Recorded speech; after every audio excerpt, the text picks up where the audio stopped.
Yo, what is going on, everybody? Welcome back to another video. In today's video, I want to talk about strengths and weaknesses of this 2023 NFL draft class. Getting right into the strengths, there were four very obvious ones that stood out, and I didn't think I'd add another one just to force it, so I'm doing top four of both. Starting off, I'm going with edge.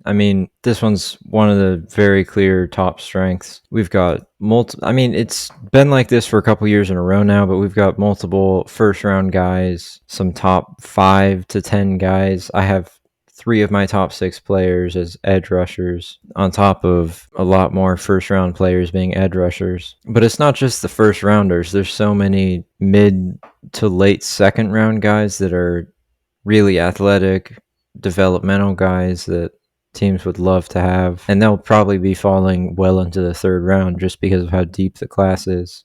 On top of some very underrated guys that I think are first round talents that aren't going to be going in the first round, like Felix Onwuzurike-Uzomah or Isaiah McGuire.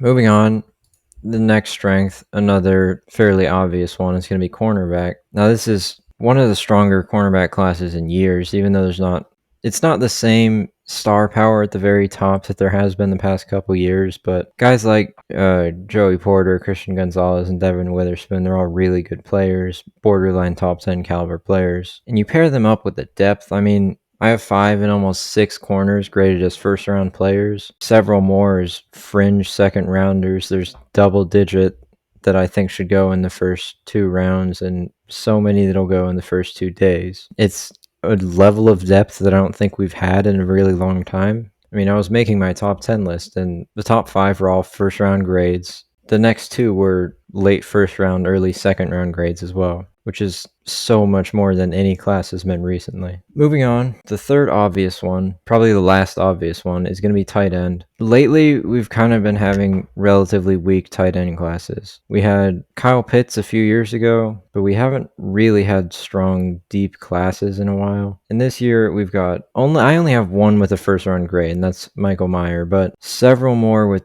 fringe first round grades that are going to go on day 2 that are really talented, along with a few deeper, more developmental players that will need to get coached up by good coaches, but still good players, like Tucker Kraft, who I gave a relatively high grade to. And the final strength of this class, and it's a very obvious one to me, it's running back. Another one where I had, I believe, 5 first round grades on them. This one has both the top end talent as well as the incredible depth.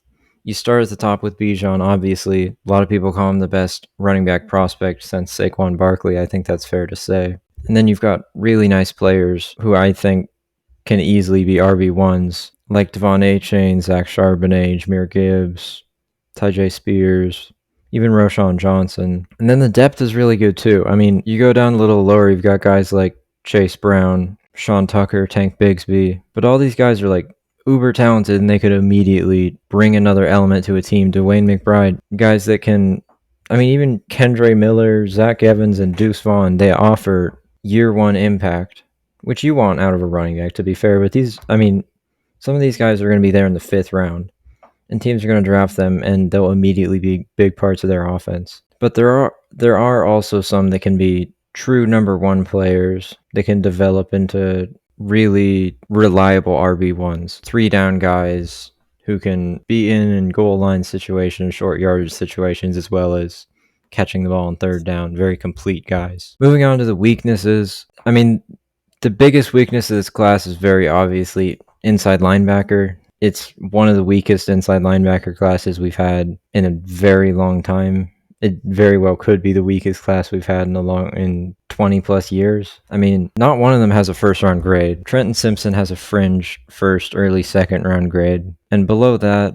there are some solid guys, Jack Campbell. The depth is not bad. Drew Sanders. I like Ivan Pace. I like Owen Papo.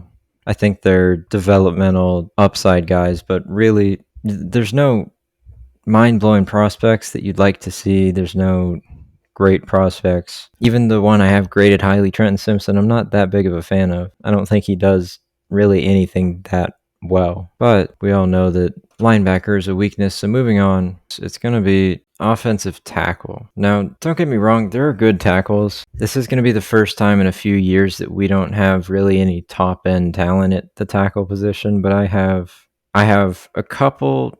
Well, I only have 2 tackles with first round grades, and that's Anton Harrison and Paris Johnson. I have Peter Skoronski, who is probably more of an interior offensive lineman, but he has a fringe first round grade. Broderick Jones is actually kind of just a second round grade. So is DeJuan Jones. So is Matthew Bergeron. And then it just kind of gets worse from there. Blake Freeland is a ridiculous athlete. Cody Mock is probably a guard. Jalen Duncan, developmental. I'm not a huge fan of Darnell Wright. The athleticism was a little underwhelming on tape, though he's still a solid player. He's still a late second round guy on my board.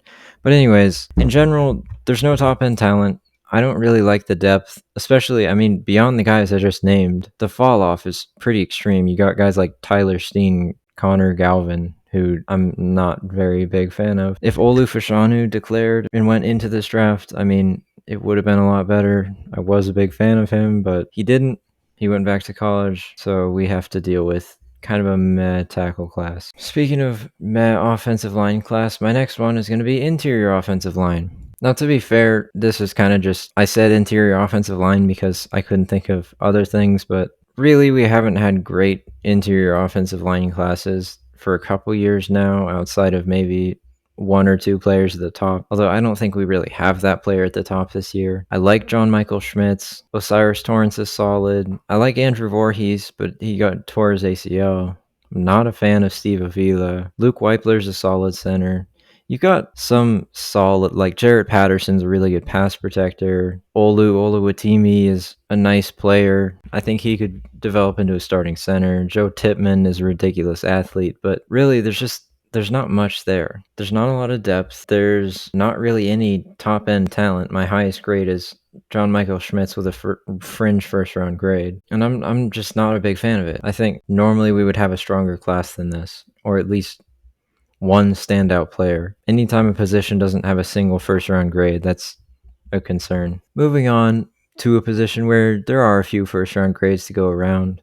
And really, I mean, I hate to say that wide receiver is a weakness of this class. It's really just that we've had very strong receiver classes lately. But I am going with wide receiver as my 4th weakness. There are talented players. There are a couple first round guys. But ultimately, the depth isn't what it has been lately, even though I think there are some nice sleepers. There are going to be some nice guys available in the later rounds. But yeah, I'm not a huge fan of this class, especially the guys at the top.